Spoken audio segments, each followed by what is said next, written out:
Okay, good afternoon, everybody. Thank you for joining. We're pulled together here, so we have at least four of us that are going to do the presentation. Hold on for a moment, please. So good afternoon, everybody. It's a pleasure to be here in person. So always love coming to Charleston. Missed it last year. Great to be here. Good to see many of you who I know, and some of you, nice to meet you here in person. So those virtual, thank you for joining. We're going to cover two segments here of the presentation today. We're going to look at Jstor and a review of some data, which will look at the conversion of some of the content that we've had that was licensed to open and things that we published direct as open. And then we're going to move over, and Sharla and Martin will cover on COPIM and LYRASIS. We'll cover a second part of that. And once we'll transition over, and then Martin will get started on that part of the presentation. So the first thing I wanted to talk about here was how much content is currently open and free and available on Jstor. And then what we're going to do is look at some of the data and how that content is being discovered by users globally. And then what we'll do is start to look at some of the models in collaboration with libraries. And Angela Carreño, who is the chair advisory committee over at LARC, she's going to talk a little bit about that experience. Thank you. She'll talk about the experience coming in, working in from the library in partnerships with Claxco, publisher in Argentina, and then with Jstor. So looking at this, up until 2011, all the content on Jstor was part of licensed journal collections for the most part. There were a few primary source material. Most of it was journal content. Most of it was behind a paywall. So then in 2011, a decision was made to the out of copyright content, what we're calling right now early journal content, was made available in 2011. And from there, you can see we started to see an increase of the amount of open and free content for Jstor. Then in 2016, we released the Books at Jstor Open Access program. And so we were covering that cost for the open access fees for publishers for a couple of years. Our costs were about $105 per title at that time on doing the digitization and creating the metadata and having that content available. We now have over 7,000 open access ebooks, and publishers in most cases pay a fee to have that content come in. Then what we saw was our open community collection program in 2019. These are special collections, primary source material from institutions that started publishing that on Jstor. That continues to grow. And we had research reports were behind a paywall on thematic archive collections. In February of 2020, we made a decision to make that content freely available. And we continue to grow about 1,000 research reports a month. And we saw our usage go up about 1,000% once we released that content freely available. And so this will continue to get published as free content. And just this year, we started to release the open images from Open Art Store on the Jstor platform. So a quick glance at here is just looking at usage data. Between 2019 and 2020, the key things to look at is our journal content, licensed journal content of the archive collections, went up about 5%. Where we started to see really the big increases was licensed books. And that was primarily driven to a period for a few months where publishers, many of them, agreed to make all of their books freely available in the early part of 2020 until about the mid part of 2020 under a COVID-19 collection. So we saw a lot of usage occur, in particular because content was made freely available for a set period of time. But even when we look at the open and open access content for books and journals, we can see continued growth that's there. We were over 20 million item requests for open book content in 2020. Now, this is where we'll dig a little bit into how this content gets discovered. And then what we'll take a look at is the impact around this globally. So as we think about from a library perspective, from a publisher and with a partner with Jstor, what is the purpose and what are we trying to accomplish? If it's to get to more users and get to more users globally, are we putting the content in the place that they're discovering it? So in here we look at called refers, and really what we're looking at is the starting point where a researcher did a search and went to Jstor to find that content. Where did that search start? And we're calling that a refer here. So what we can see between the blue and I'm colorblind. I'm just going to say, I don't know if it's red or orange. So between license and open, I'm just going to stick with that. Between license and open, we can see a significant difference in the refers that occurred for Google when it was referencing open content compared to what we see for licensed content. And I'm going to break down a little bit by content type, and you'll see there's a really big difference when we look at this between journals and books, between licensed and opened. And we look at identity provider. What that is usually an authentication process, easy proxy. So this was that there was a level of authentication for that user to get to the content on Jstor.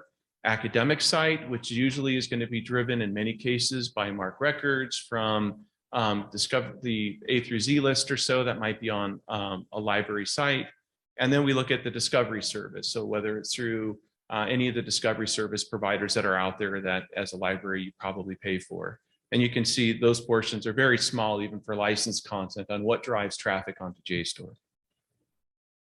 Now there's a lot here, but I'm just going to highlight a couple really key points. So we look at the license to the left of coming from Google for books, it's really low.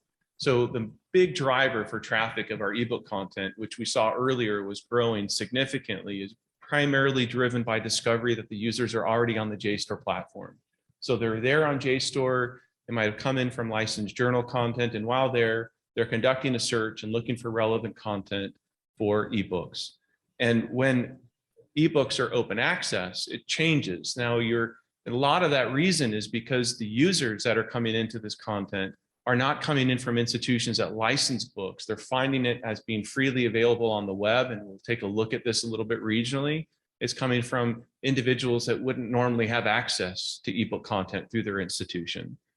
And when we look at community collections and research reports, both of these are open content I mentioned earlier, and we can see very consistent around like what we would have with some of the journal content, primarily driven by Jstor, but still because it's indexed and we create the metadata around it, we see a good level of discoverability through Google as well.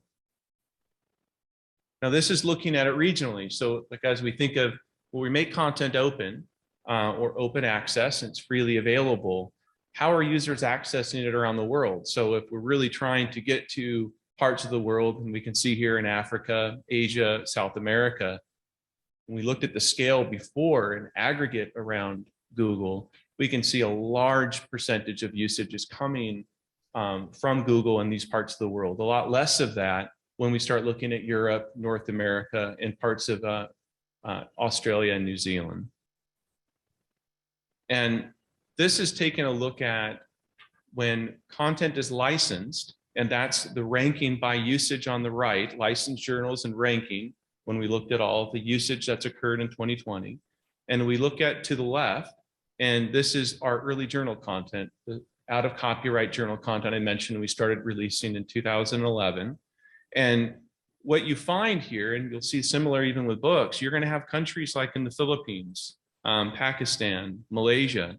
You can see that they're the top ranked users of out of copyright journal content, a strong demand for scholarly journals. But their institutions in many cases will have the inability to fund through the library where users are trying to access it, access to the in copyright content. But when made available, they're some of the highest users of this. And we see that even further when we look at books. And part of that challenge, obviously, is books are available as individual titles for acquisition of libraries to make, to then provide access to their students. And you can see countries like in Mexico, Vietnam, Philippines, some of the top countries of using the 7,000 open access books made available. But you can see they rank really low. Vietnam is ranked 66. Primarily, there's not many institutions that are buying licensed books and making them available, but there is a demand for that content when made available to students and users in the country. Now, what I'm going to transition to very quickly here are two different models. One is a convert to open, and that's really where we've seen the ability of taking licensed content that exists on Jstor today and making that content open or open access. And then we'll take a look at published as open, which Angela will talk about, some collaboration with libraries and publishers to publish content direct as open onto Jstor. So I'll cover one quick thing that we did here with the Schomburg Center. We worked with New York Public Library, reached out to the Schomburg Center, and within their 95 books they have as their reading list, we wanted to make relevant articles and books freely available to support those books on that reading list. So New York Public Library, Schomburg Center, very excited about the collaboration. Then we reached out to our publishers and said, would you be willing? We've identified through our curation process, individual articles and book chapters that are relevant to the reading list. And would you be willing to make that content freely available? And we had 130 publishers come back and for about 2,500 articles and chapters, make that content available for free. And it still is free today by going in and finding this on Jstor. So what we look at, very similar pattern of what we talked about before when we took out a copyright content or open access books, you start making components of this available. And we see significant increases of those titles when they were licensed and unavailable to some of these users, see significant usage of overall item requests and usage when made free. And the same kind of pattern or shift. Because we see the growth coming into countries, especially outside of North America, Europe, New Zealand, Australia, that we're emphasis on Google, and it's the discoverability and the metadata creation we're doing that allows those users to find those individual articles and chapters within a Google search towards related to those reading lists to get access to the content. And this would be the last one I'll do on a convert to open, but this is really compelling. There's a lot. I mean, we could spend a whole session just on this, so I'm going to keep it quick though. So what we're looking at here, there were 336 books that publishers had available for sale, and they were selling those as licensed books. This is on Jstor, by the way, so this could be different when we look at other platforms. This is just a Jstor experience. So what we did is looked at the usage of these 336 titles 1 to 2 years prior to them being made open by the publisher on Jstor. And we looked at the usage of those titles 1 to 2 years after made open. And you can see, just looking at some of the examples, the numbers are astounding. You have overall, we saw 3,300% increase of usage when this content was made open compared to when it was pre-open. Same time period, pre and post. And you can look at different parts of the world. You take here in the Philippines, again, probably never had access to any of these books, never bought them, never would have thought of buying them. But once they were made freely available, they got significant usage within a 1 to 2 year period. So again, showing this didn't cost the publishers anything. It was taking books that had very little usage anymore, probably seen very little revenue, if anything. They decided to make these open and freely available and saw a significant impact globally by doing so. So as a published as open model, and I'm going to transition over to Angela here to continue with this part of the presentation. In 2019, we worked with LARP, who Angela is a chair of, and she'll talk through in some more detail, to take Claxco, a publisher in Argentina, and have that content they're published, the monograph content, be published as electronic monographs on Jstor, direct coming in as published as open. And so we looked at what our costs were, collaborated with the publisher, and worked with LARP and the members to help fund that. And within a 2 year period, we've seen about over 1 million item requests for those books, and over 4,000 institutions, 195 countries. Many of high users are from countries where Spanish language is not their primary language. So Angela, I'll go ahead and guide this for you if you want to talk through the rest of it here. Okay, so the Latin American Research Resources Project is a consortium of research libraries that seeks to increase free and open access to information in support of learning and scholarship in Latin American studies. LARP is administered by the Center for Research Libraries. And I'm going to concentrate on what made this librarian-initiated open access book pilot possible, because that librarian initiation is a bit unusual. And one of the things that I know is you need to work with a group of librarians who are really confirmed believers in values-based collecting. And in the case of the Latin Americanist librarians that I worked with, that was totally aligned. Everyone understood that the specialized monograph is important in the humanities, and that it's important to explore what sustainability is for that vehicle of scholarly communication. Everyone felt passionately about giving a bullhorn to the voice of the voiceless through the improvement of access and discovery. The output of the publisher we ended up working with in a significant way represents scholarly output of the marginalized. Equity was a big deal. Scholarly communication between the global North and the global South was deemed important and worth fighting for. So, so one of the things that was really important was to select a publisher that aligned with our thinking. And Claxo is a high-profile nonprofit publisher that has about a 100 title book output per year, and is considered consistent in the quality of the books. So there would be no questions associated with that. Claxo is mission driven. They are strongly committed to knowledge as a public good. So, so we would be speaking the same language. And as soon as that was clear in our mind, it was easy to approach potential partners for some brainstorming. And you know, I'm just so grateful that the Argentine book dealer I'm working with, Garcia Cambero, and John at Jstor listened attentively, brainstormed with us, and helped us think through a business model. And we're on year 2 of putting out the open access books covering 2018 to 2020. And as John said, the global usage is pretty amazing. I did want to list some of the takeaways from that 2-year experience. The one that I would really highlight is the importance of the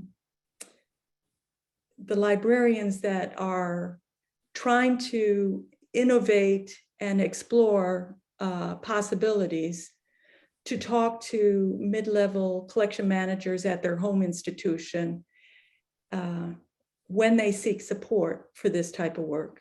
There needs to be concrete support and a willingness to try things. So, so hopefully that grows as a possibility, and we get more pilots off the ground. I left contact information for anyone who has questions about this work, and really, please get in touch directly if you need more details. Thank you, Angela. And we were going to, for time, we're going to see if we can come back to it, but for sake of time, to cover Reveal Digital just very quickly. And Peggy is on here, and if we have a chance and there's questions, Peggy will be able to answer them. And Sharla will talk a little bit about that on the LYRASIS side. This was just really the collaboration that Reveal Digital, now part of Jstor, has worked with libraries of of working with primary source content in collaboration with libraries and making this open access and publishing it direct as open access collections. So if we have time, we'll come back to that, but I want to make sure Mark and Sharla have time. Okay. Thank you, John. I'm going to just get my screen sharing up and hope that comes through. Hopefully you've got my slides now. Is that looking good? Great. Okay, so I'm going to talk a little bit about the other side and what this looks like from a press perspective. So my name is Martin Eve. I'm probably best known in the open access space for founding and running the Open Library of Humanities. I've been in recent days working on a project called COPIM, which is funded by Research England in the UK. And we're working on infrastructures for open access monographs, thinking about the missing parts of the supply chain. So for instance, the fact that aggregators often mangle open access metadata before it gets to libraries, and building some born digital standards for open access monographs. But we're also working with a number of presses to implement new models for open access that avoid book processing charges. Why do I want to do this? A 3,200% increase in readership, or was it 2,300, is incredible to hear open access. As a scholar and a researcher, that's what I want for my books. But the world we're careering into is one where book processing charges dominate, and only institutions with serious scholarly communications budgets are going to be able to afford that in the book space. And I think what we've seen in the past year has been really interesting on this front, a sort of set of strata of models emerging among different sizes or types of press. So I'd say actually that the scholar-led born open access presses have led the way on this to some extent. Punctum Books, open book publishers, both have their own membership schemes to support their open access models so that they don't rely on book processing charges. But we've also then seen a set of experiments from very large, well-funded presses to the high end, MIT's Direct to Open scheme, for instance, which is a threshold membership scheme for the front list, where if enough libraries subscribe in a given year to the front list gets made open access at a trigger point. And it's really great to see those experiments. But the long tail of book publishers is enormous, and there are a huge number of very small university presses who are performing a valuable service in different disciplinary contexts, but who don't have an easy route to open access at the moment. And we've been trying to develop a model that works for those set of presses. So we're working with Liverpool University Press and the Central European University Press to transition them to models for open access books without book processing charges. And as my colleagues have just gestured towards, during the pandemic, these presses made titles available openly in order to mitigate against the library shutdowns. And they saw a colossal increase in usage. And it persuaded them that really they need to move towards open models if they're going to be viable in this digital age. And the model we've come up with is called Opening the Future. And this model is designed to target libraries who both have and do not have scholarly communications specific budgets. It's possible to get 200 to 300 libraries to support a membership scheme for open access. And I know which libraries those are because I've done it at OLH and I've seen what's happened at Knowledge Unlatched, and we can see which those 300 libraries are. But there are thousands of libraries worldwide. And so what we wanted was a model where there's something that's of benefit locally to the institution that's subscribing, but there's also an open component so that we can show the value of openness and transition those library acquisitions budgets into scholarly communications budgets. And so the scheme works a bit like this, where a library subscribes to a backlist package of books that is locally available only to that library. So 50 books, they're on subscription to that library. After 3 years, there's permanent access. What we do with the revenue from that income to the backlist, though, is that we use it to make front list titles openly accessible. So we're building an internal book processing charge fund from selling subscriptions to the backlist. And this means that one at a time, as we hit the threshold for another book and we've got enough funding to do it, they become available. So it's not an all or nothing approach. There's no threshold at which all the books will suddenly be open or they won't. We're gradually converting presses to have ever larger portions of their front list openly accessible. The kind of pricing that we're charging on this as well is really insubstantial compared to what we see in the natural scientific publishing space for article processing charges. Our prices are less than half a single article processing charge to get to these books. Unlimited DRM-free access as well to those with metadata in MARC, KBART, counter-compliance statistics, sometimes provided by Project Muse, other times via publisher's own platform in the case of Liverpool Open. But if we can hit our target number of libraries, we actually get the cost per library per book down to around $12, which is just incredibly efficient compared to the way that we're buying books and selling them at the moment. The most frequent question I get asked is, well, what happens when they run out of backlist books to sell a subscription to? It turns out that these presses can support this kind of scheme for about 30 years. But I really hope that in 30 years' time, we won't be having this same debate, and it will be quite clear that open access books are a good idea and something we should just be doing rather than having to incentivize with subscription backlists. If we're still doing this in 30 years' time, when I'm ready to retire, I'm going to have had enough. But the point is, as more libraries subscribe, the cost goes down per library participating, and our press members have pledged either to lower prices or to donate additional income back into the infrastructural system that we're building for OA books. As I said, it's a dynamic scaling system. I've become fed up with the high stakes of hitting a threshold and then saying that you can either do it or you can't. And really what I think we need are melioristic approaches where we get better and better with every library that joins. And this is what we've tried to do in this kind of rolling approach to openness. Although we're also very clear in signaling which books will be open and which are going to be only for sale. So there's no risk of a library buying a book that it's already funded through the program and then ending up in that kind of double dipping type scenario. Although you're free to purchase print copies of books that are open as well, if that's what patrons are asking for. And as I said, we're really getting the price down here. So that's my whistle-stop tour of what we're doing. We've got a website at openingthefuture.net talking about this. We're happy to talk to other publishers. We're happy to talk to libraries. But really, what I'm trying to do is to get to that better world where we can have that kind of usage of books. But we're not asking individual scholars to go to their libraries and ask for $8,000 to $10,000 per single book. And we need alternative models and pilots if we're going to get there. Thank you very much. Over to you, Sharla. Thank you very much, Martin.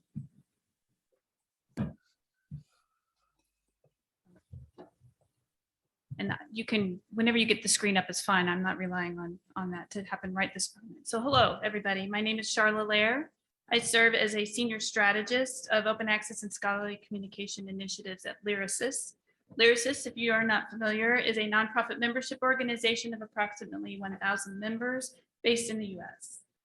My role at LYRASIS is to negotiate the best licensing terms and pricing of the products and services available to LYRASIS members, as well as seek out new programs that demonstrate transformative influence in the scholarly communication landscape. And this includes finding and partnering with new OA programs.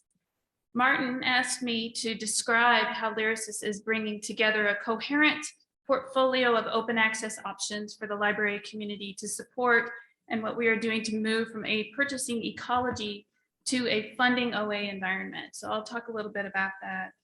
You might be asking first, why LYRASIS? Well, consortia like LYRASIS are well positioned to support many of the emerging OA programs, which typically have collective funding business models, because LYRASIS can provide infrastructure for community vetting, as well as the ability to manage financial transactions between libraries and publishers. LYRASIS already has experience serving as a national agent for open content programs such as Scope 3, Knowledge Unlatched, and Open Library of Humanities since each of those programs launched.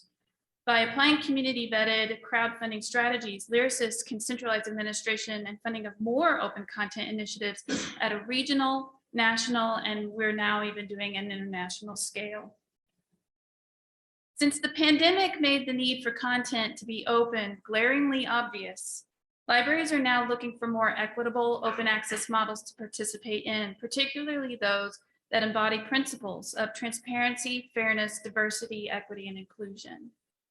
Thus far, there have been very few programs presented to them in this way, and I will go ahead and bring out, especially for monographs. But this is not deterring the library community from acting out their values. Many longstanding subscriptions have been canceled due to library budget pressures, yet a careful analysis of libraries' funds spent through LYRASIS in the past several years provides evidence that these dollars have not completely disappeared. Rather, financial support is slowly but consistently transitioning from commercial paywall publishing programs to open access and nonprofit ones, even during the pandemic. Part of the reason for this is that LYRASIS is partnering with more emerging OA programs. We are acting as a hub to help make these programs more widely visible for libraries to evaluate and invest in. These partnerships have evolved into a fully end-to-end not-for-profit model committed to enriching the community and making more valuable content available for those the library community serves. This partnership has also resulted in a massive rethinking about the roles that scholars, libraries, consortia, and publishers can take to recalibrate the scholarly publishing landscape so that it's more aligned with shared values, such as sustainability, equity, diversity, and inclusion. Taking a values-based approach with anything means that you have to take time out for introspection. We don't feel like we have a lot of time right now, but it's important that we think about what really matters. Who are we doing this for, and who are we doing this with? And we need to adjust our actions accordingly. So many libraries and consortia have been doing this and releasing various principles and value statements to hold them accountable. The team upon which I serve at LYRASIS recently developed our own principle statement, and I don't see it up there. If you could make the screen, if not, it's not a slideshow, it's just the internet.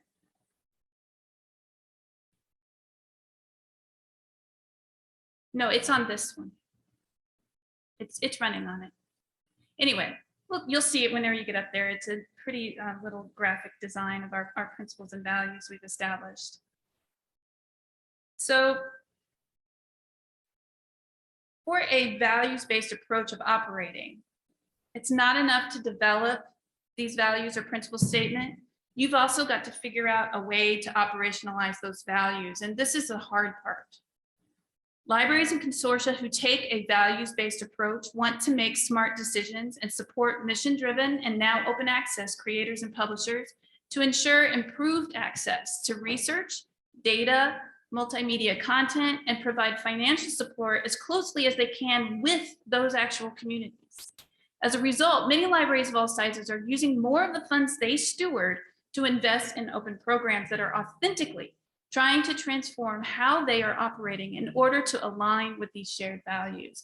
So what I'm looking on the screen and what I'm trying to get up there is just the LYRASIS website.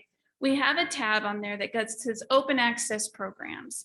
And we have the list of all the programs that you can support. Now, these are not all the programs that are available for you to support. So things like Reveal Digital, the pilot that Jstor is doing, JISC in the UK has their own programs that they support.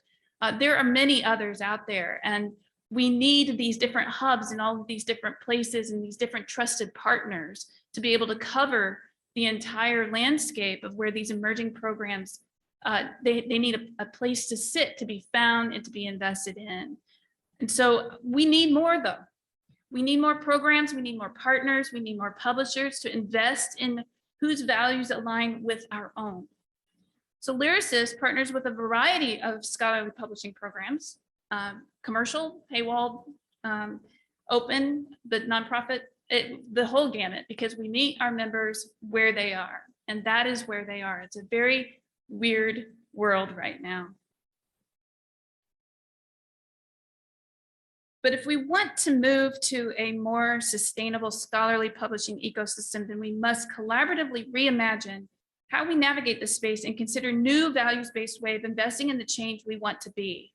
And those of us who are all partners in this space, we need to make it easier for the libraries to be able to do this. I recently started looking at money as energy.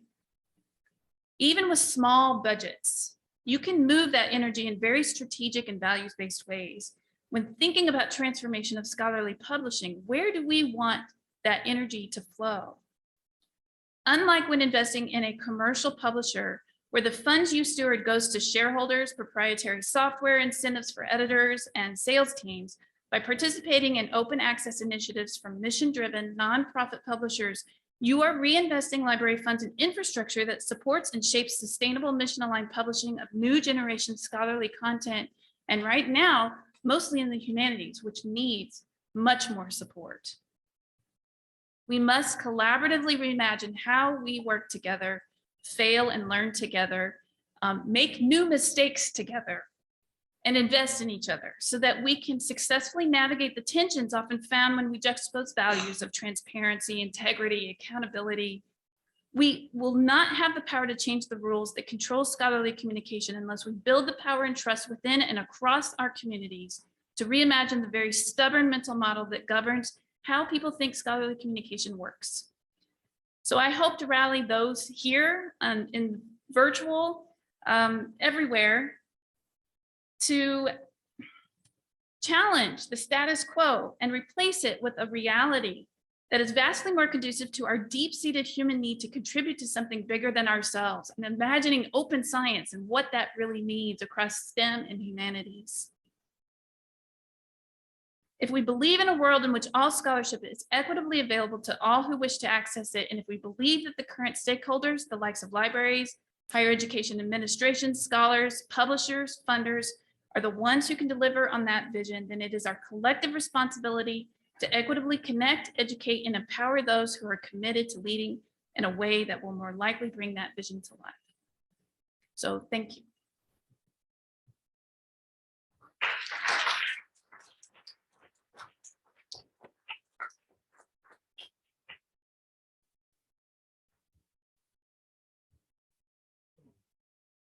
For questions. This is always I'm curious.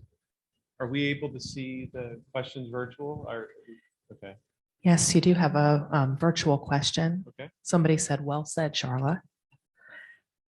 Deidre asks, what was the publisher's initial impetus to make the books open? Because they were low use or some date cut off?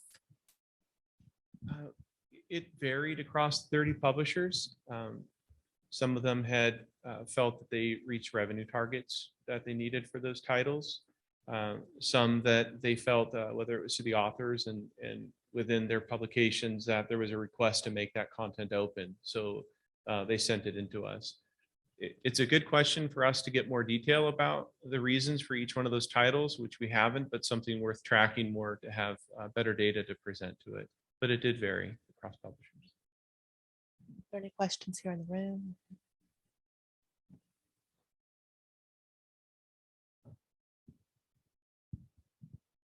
Hey, thanks for the talk. I was wondering about, I feel like what's often missing from these conversations, or just as not as discussed quite as often, is equity or diversity, equity, inclusion in access to publishing, open access, not just, for people from the global South or, other people, financial barriers or other barriers. So not just access to the knowledge and open scholarship, but that I think, that also includes equity in having the ability to publish open access so that, the scientific literature in general isn't dominated by like the global North or, Western society, as that's part of sort of equity and decolonization. I was just wondering your all's thoughts on that.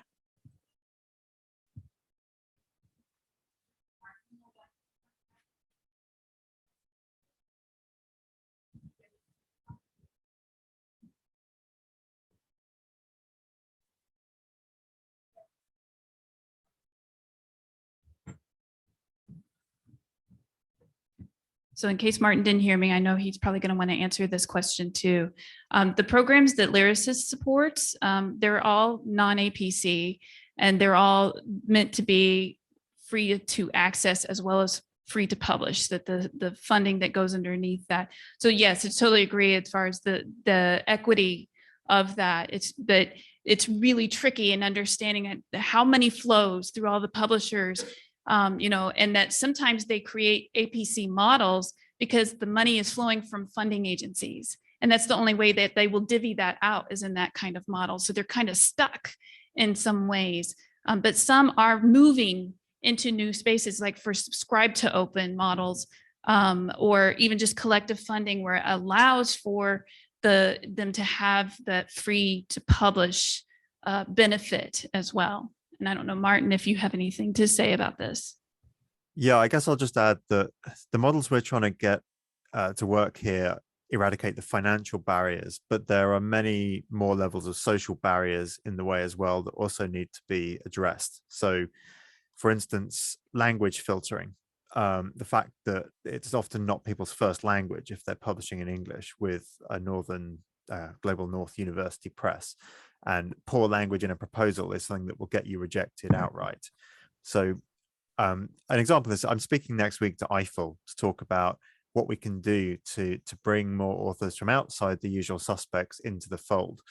But for me, it's a multi-layered process, and many of our processes are unwelcoming, and it's nothing to do with the quality of scholarship. It's to do with systems of filtering that we've put up as social barriers. So let's get rid of the financial barriers. That's a good start. But then I think there's still a lot more work to be done to get rid of the global north as an export knowledge economy and to think of itself as a partner in dialogue with researchers worldwide. Just to add something from a Jstor perspective here, when we with the 2016, when I mentioned we started to move into open access publishing on books, a big part of that too was in working in South America. And a lot of our publishers and open access publishers were supporting those where they didn't really have a platform or a way to make that content available. And so when Angela, who spoke earlier with LARP, reached out to us, they were saying, we want to have more access to this content and make more people be able to view it. And you had large academic universities, you mentioned, they're paying for the print of that. It really was just a reallocation of what they were paying on print to then be able to support these publishers in different parts of the world, even though they're not in English language content, but just a reallocation money to make that content available. And we also, with grants through the Mellon Foundation, had published over 600 titles from El Colegio de Mexico. So there are also funding initiatives out there that will look at how we can support some of these publishers to make this content more accessible around the world.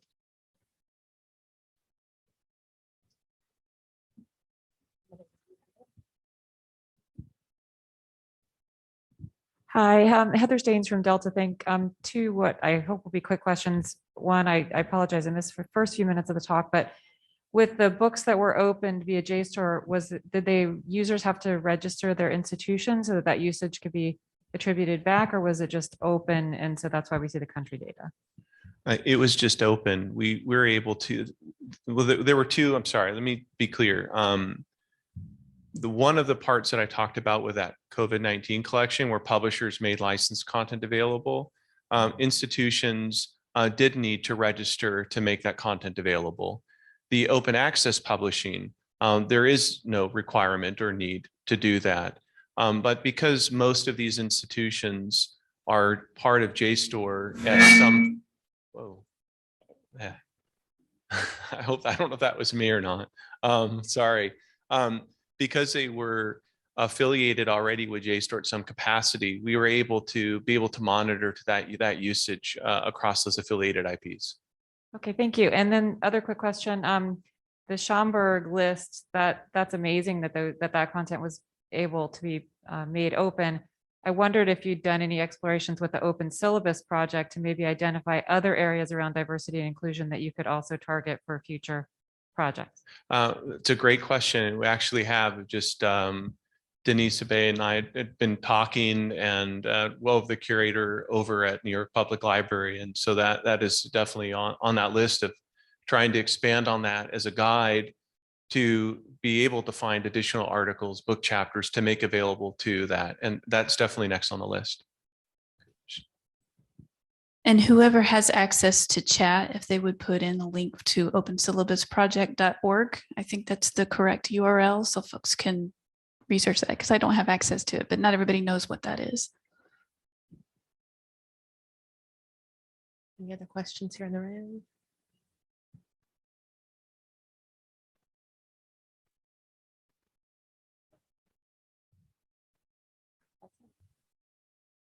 Just to say, Peggy, I know on there, and sorry we didn't have time on Reveal Digital, but if you hear from Peggy or Ann, who's our editor on Reveal Digital, and there's an interest, whether it's at your institution or in looking at funding open access initiatives, please take a look at that. And there are Independent Voices, which is a collection that was recently made open access, American Prison Newspapers, which with some additional grant funding of incarcerated citizens, we're able to make that content now freely available. And really moving in the direction of more and more content that libraries have provided, that we've digitized, made available, that is accessible. So Peggy's information was there initially, and we'll send it over. Any questions, any interest in that, please reach out. And I know that Peggy will be more than willing to talk to you. So again, sorry, Peggy, we ran out of time, but I wanted to give you that plug.